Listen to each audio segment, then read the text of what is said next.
I can't freaking believe that Obama's doing what he's doing now. The more he does things, the more I realize that he wasn't quite telling the truth all the time.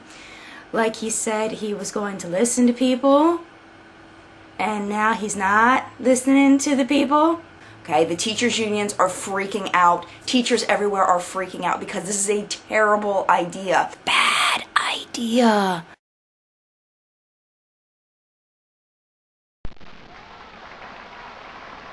And don't tell us that the only way to teach a child is to spend most of the year preparing him to fill in a few bubbles on a standardized test.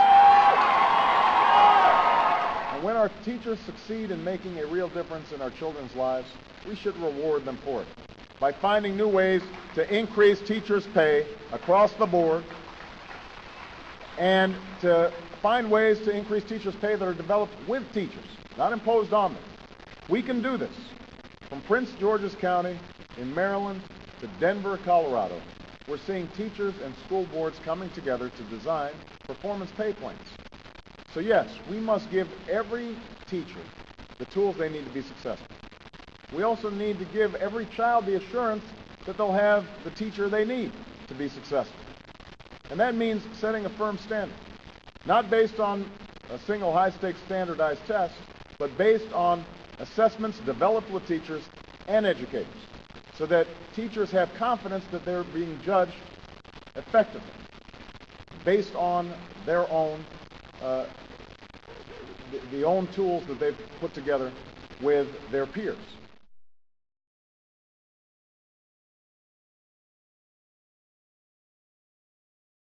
I'm Dennis Van Rokel, president of the National Education Association. Recently, President Obama gave quite a speech on education at the U.S. Hispanic Chamber of Commerce. In his speech, he talked about the 5 pillars for education. But no matter how great that speech may have been, the press pretty much told a different story. I'm sure you received lots of phone calls and emails, just as I did, because the press, the headline said, "Merit Pay, Obama takes on unions." And it's difficult to change a story once the press puts it out there. So today I received the calls from the press. My comments usually go this way. Number one, he didn't say merit pay or performance pay. He said pay for performance. If that means giving teachers an additional pay because they have national board certification, we support that. If it means giving teachers additional pay because they are mentors to first and second year teachers, we support that. If it means giving teachers additional money because they're working in poverty schools, we support that. On the other hand, if what he said means that it's the old failed merit pay proposals, we will oppose. If it means payment for test scores, we oppose that. And then I try and end every interview with a comment that says, you know, the sad thing to me is that the President of the United States outlined a comprehensive plan to transform public education. And the press focuses in on one little thing and distorts what he says.